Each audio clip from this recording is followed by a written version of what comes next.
way, has just opened in Los Angeles a known airline terminal at the airport. Don't know whether you have seen it. There have been 10,000 taxis in Los Angeles.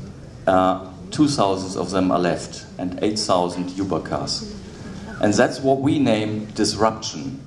The digital revolution is disrupting whole industries.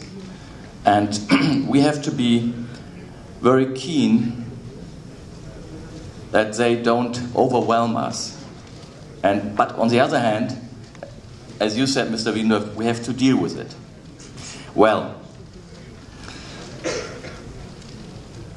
what has happened in the global trends of tourism? We observe two global trends that change city tourism, and it has to do a lot with the sharing economy. It's the mega trend act and live like a local. I would say, except maybe some not so much travel experienced Chinese travelers who are for the first time abroad, a little bit unsure about what is happening, the times where you can put 60 tourists in one bus and take a travel guide and say, look to the left, look to the right, that's over. People like to travel individually. And that means that they want to, when they come to Berlin, when they come to your country, that they want to experience the authentic Greek experience, the authentic feeling, how do the Berliners live? And that's what gives Airbnb and others so much advantage at this time, because they give them the chance to offer these feelings. When you look on disruption, I want to show you some figures. Hotel chains versus Airbnb. Hilton, about 100 years old, has a valuation at the stock exchange of about $30 billion. Marriott, the same, about 700,000 beds. International Hotel Group, not so valuable as it looks, but also 700,000 beds. Yeah, and now have a look, and they are all between 40 and 100 years old, and now have a look on Airbnb. 8 years old, more than 1 million accommodations, we can't really count them, and evaluation, we will see it when they go to the stock exchange, of about 25 million. This value has been created in only 8 years. And on what? Who has suffered? Who has suffered? This is a very interesting question. Who has suffered? I can't tell you. I will show you some Berlin figures. Maybe that nobody has suffered. Maybe that they are eating into the growth, like the Gulf carriers. Yeah, always you see Lufthansa is complaining, British Airways is complaining about Emirates in Qatar, and what is happening? They only take their share of the growth. Yeah, British Airways, Lufthansa, all the big airlines, Air France, they are not declining. So this could be also the fact, but they are enhancing tourism very, very much. What we see in Berlin. And just some headlines which was taken by my colleagues out of the international press. Because tourism is no more put only into hotels and certain hotspots of tourism. You see tourists everywhere in Berlin. You see them in the backyards of the houses. They go to boroughs where they have never been before, because they want to live like the locals. And all, you know, your favorite pub, which you shared with your friends, now you have to share it with people from America and China. And people start complaining about it. Tourist hotspots around the world are crowded with new visitors, but are they all welcome? I will show you two examples. This is Barcelona. Tourism kills our neighborhood, and in Barcelona, which is the most drastic example, This development in tourism toppled the whole city government. The mayor was ousted. He lost his elections because of the people who were not happy with too many tourists. And this is the thing we have to deal with. And this works very, very closely together with sharing economy, with all the disruptions we see. If you look at Venice, yeah, Venice, I would say they gave themselves up, at least in the old town. There are no more Venetians living in Venice. It's only Airbnb and cruise ships.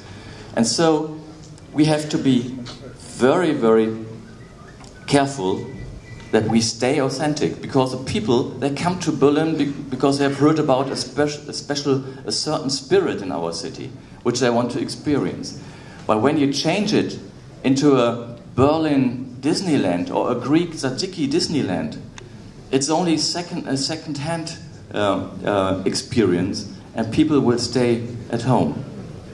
So you have to be very, very intense about caring to stay authentic, to stay in that way what all people like about Greece, including me, and not give away too much. In Berlin, we had these stickers all over. Yeah, Berlin doesn't like you. This was aimed at tourists. It didn't spoil our tourism. Yeah, it made Berlin even more interesting. But people in the more student leftist environments in Kreuzberg, in the middle of the city, they say, hey, too many tourists, too many people with this clack, clack, clack trolleys. Yeah, we don't want to see them here. So, and of course, Airbnb and 9 flats, and they're enhancing this very, very much. This is Berlin, now 3.5 million inhabitants, and you see, Ferienwohnung means holiday flats, and you see that where the red areas are, these are the hotspots for Airbnb. This means in the very center of the city. Right now, they don't go into the vicinity. And that means that we have, where you see the red dots, that there are more than 500 holiday flats per borough.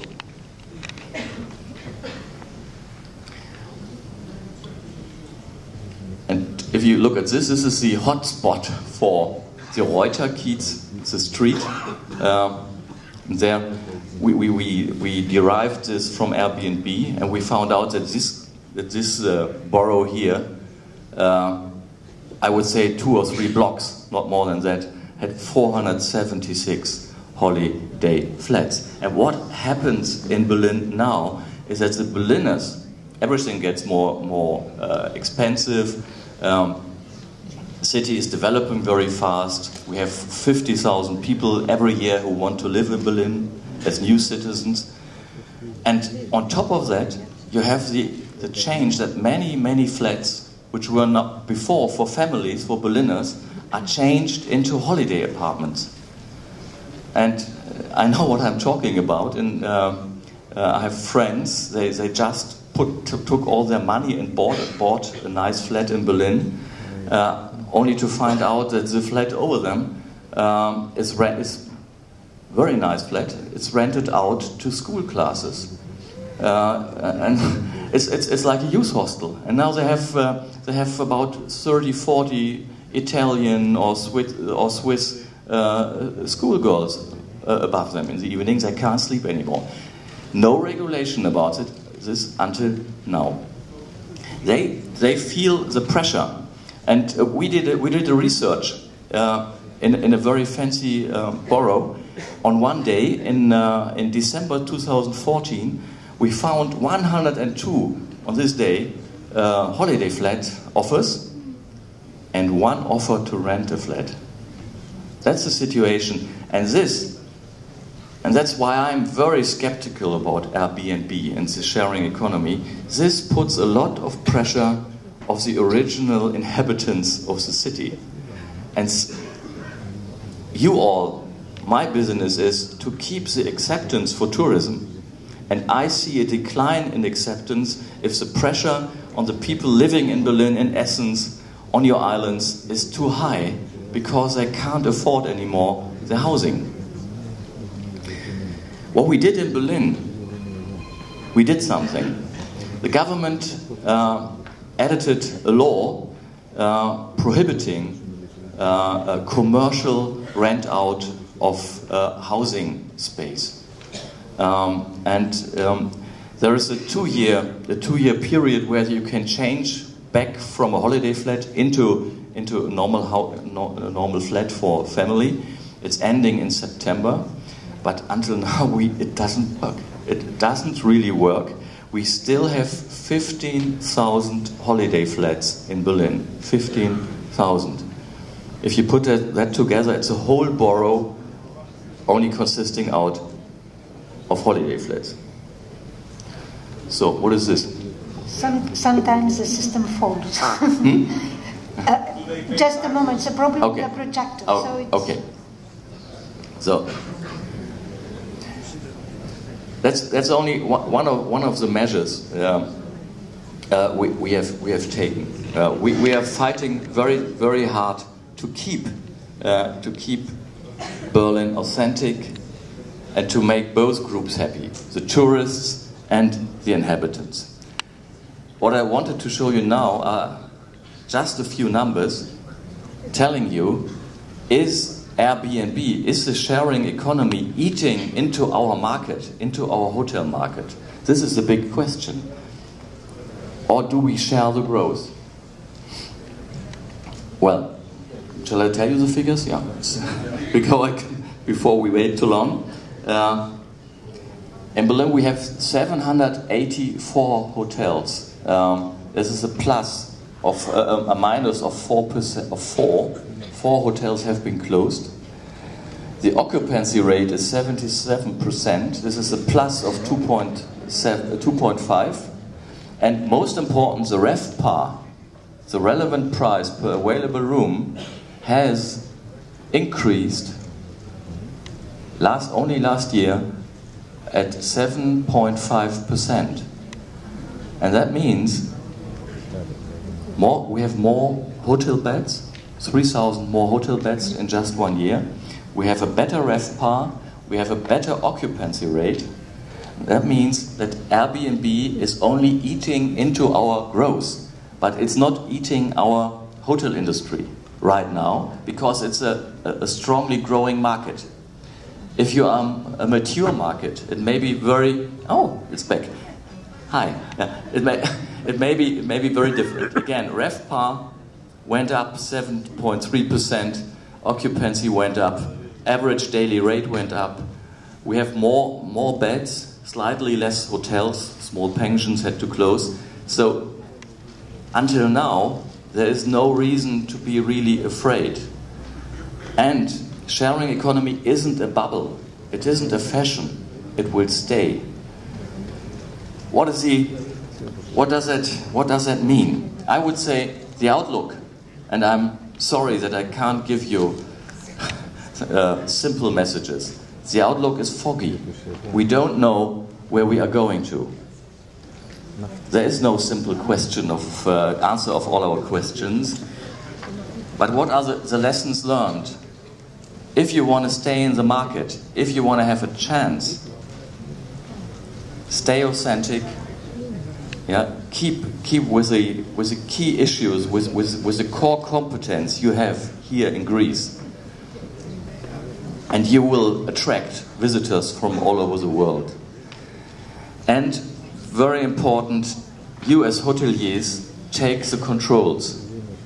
You can't fight Airbnb until they are out. You can have a little bit of legislation, but as we see in Berlin, it's not really working. Don't hope to fight them with you are not allowed to and you should and you would. Fight them with better quality. Work with the mega trends you see, even as hotels. I have two relatively little kids. Always very expensive for me to travel into hotels because I have to rent 2 rooms. Yeah, go better for families, go for authenticity, and bring people into your community, if that is possible. This would be what I would recommend. And my personal forecast for Greece in 2016 is I will bring my family to Karpathos on Easter time. Thank you very much.